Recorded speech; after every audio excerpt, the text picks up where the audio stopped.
சிறகடிக்க ஆசை சீரியலில் டுடே பேசலில் நம்ம ரோகிணி இருந்துட்டு நேராக மகேஷோட வீட்டுக்கு போயிட்டு நடந்த எல்லா விஷயத்தையும் சொல்கிறாங்க. அதுக்கு அடுத்ததாக பார்த்தீங்கன்னா, மகேஷ் இருந்துட்டு மீனாவையா வரும்போது போட்டு கொடுத்துட்டு ஆமாம், அவள் புருஷன் என் வாழ்க்கையை மட்டும் கெடுப்பான், ஆனால் அவங்க 2 பேரும் சந்தோஷமாக வாழணுமா, நான் வாழாத வாழ்க்கையை நான் சந்தோஷமாக கிடையாது. அதே மாதிரி அந்த மீனாவையும் முத்துவையும் நான் சந்தோஷமாகவே வாழ விட மாட்டேன். நான் இப்போ வீட்டை விட்டு வெளியே வந்துட்டேன். எப்படியாவது ஒன்று அந்த வீட்டுக்கு போயிடுவேன். ஆனால் எனக்கு துணையாக நின்னதுனால அந்த மீனாவை அந்த முத்து கண்டிப்பாக ஏற்றுக்கவே மாட்டான் அப்படின்னு சொல்லிட்டு ரோகிணி ரொம்பவே சந்தோஷமாக சொல்லிக்கிட்டு இருக்காங்க.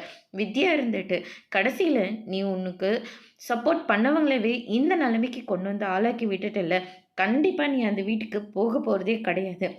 மீனா உனக்காக ஒவ்வொன்றும் யோசிச்சு கிருஷுக்காகவும் உனக்காகவுமே மீனா எவ்வளோ கஷ்டப்பட்டு முத்துக்கிட்ட அந்த விஷயத்தெல்லாம் மறைச்சாங்கன்னு உனக்கு நல்லாவே தெரியும்.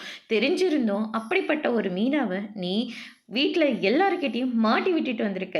கடைசியில் இன்னைக்கு நாங்கள் உங்கள் பக்கம் இருக்கிறதுனால நீ எங்களுக்கு சப்போர்ட் பண்ணுற, நாளை பின்ன நானே உனக்கு எதிராக மாறினாக்க நீ என் வாழ்க்கையும் கெடுத்து விடுவில்லை.